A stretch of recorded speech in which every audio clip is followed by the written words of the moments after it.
Pria miskin ini disuri oleh istrinya karena miskin.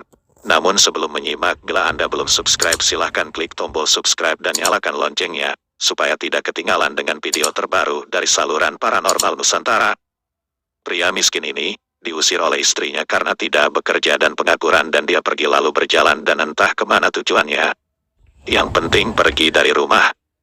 Pria ini menuju ke pegunungan, dia sudah lelah dan berjalan sangat jauh dan dia menemukan goa dan beristirahat dan tinggal selama beberapa minggu.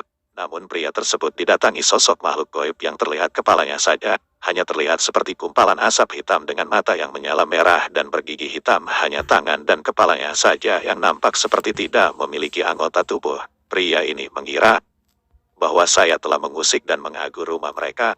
Siapakah kamu? Apakah kamu yang menghuni goa ini? Mohon maaf, kami tidak berniat mengaku, kami hanya numpang berteduh dan beristirahat untuk sementara waktu.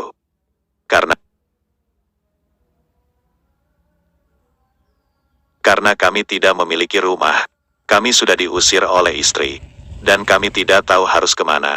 Izinkanlah saya untuk tinggal di sini, ucapnya. Dan makhluk tersebut menjawab, Aing nyaho anjen ker kasusahan. Dia bilang, saya tahu kamu sedang dalam kesusahan dan kesedihan. Tikimiti maneh kadai ges diawasi ges cukup maneh cicing didi hege keluar ges waktuna. Itulah ucap si makhluk tersebut.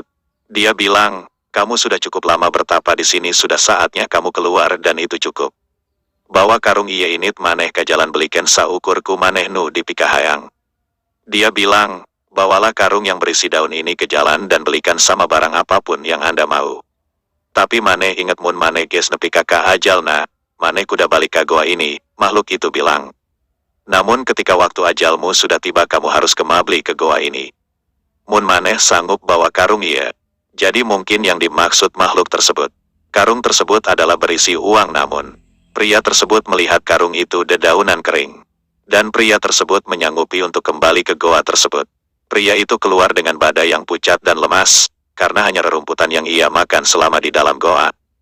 Dan dia menemukan air di sungai dan mandi, mungkin sudah cukup fresh untuk membersihkan badan dan minum. Dan dia mencuci bajunya karena kitor dan memakainya kembali. Karena hanya baju itu satu-satunya yang ia miliki. Dan akhirnya selama perjalanan baju itu kering, sambil membawa karung ia nampak seperti pemulung rongsokan, namun itu uang dan pria tersebut tidak sadar. Saat sudah sampai di perkotaan, dia duduk beristirahat di bawah pohon karena kelelahan dan haus. Lalu ia mengok karung, namun dia sangat terkejut karena di dalam karung tersebut merupakan uang 100 ribuan yang diikat oleh tali.